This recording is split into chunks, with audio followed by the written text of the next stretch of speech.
Rather confusingly, something as harmful as cigarette waste can be used to improve plastic and make it less harmful to the environment. The constant litter of cigarette butts causes severe land and water pollution. So what can we do as two ordinary teenagers living in a small country? How can we find an impactful solution?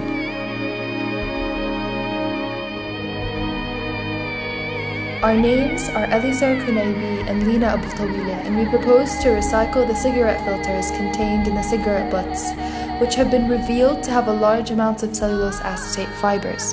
After days of brainstorming, we have discovered that these can be used for several things, one of which is plastic.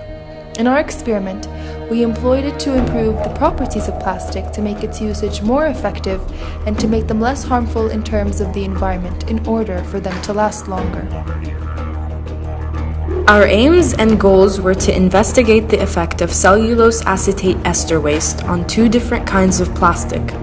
We also desire to examine the pyrolysis procedure to produce porous carbon from cellulose acetate. We plan to extract cellulose acetate ester waste found in cigarette butts and then take it into the factory. Because of its properties, when added to synthetic plastic, it enhances the properties of the specific plastic. These properties include high transparency and aesthetic appeal, high impact and mechanical strength, excellent machinability, and good resistance to a variety of chemicals. Through the process of pyrolysis, we were able to extract cellulose acetate from cigarette butts that we had collected previously. With the use of a reactor, cellulose acetate ester waste, in this case in the cigarette butts, a hydrolyzing agent, a distillatory, and nitrogen atmosphere, we were able to recycle the cellulose acetate in order to test it.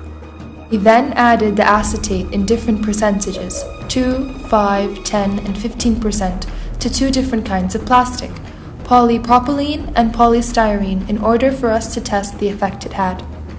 We held several tests in the plastic factory to test the thermal, mechanical, and resin properties of both plastics. We managed our variables and respected the parameters. Therefore, the experiment was constructed around three prominent variables: independent, dependent, and controlled. The independent variable, which was the amount of cellulose acetate added to the different plastics; the dependent variable, which were the physical properties of the plastics after adding cellulose acetate. These include the resin, mechanical, and thermal properties. Controlled variables are the following: the same type of plastic with the different amounts of cellulose acetate added so to validly compare the enhanced properties in a fair manner. The same analysts must do the experiment so to avoid experimental errors imputed to the subjectivity of the person. The same purification of the cellulose acetate so to have the same consistent percentage of purification. These results were collected when the experiment was completed according to the method and the variables.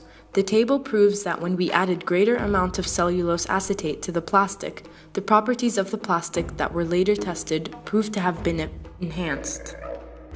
Our project had many benefits, socially and environmentally. Both cigarettes and plastic contain non-biodegradable material that when left as waste in the environment will cause disastrous effects. Recycling cigarettes to make plastic less harmful to the environment seems like the optimal solution for this issue.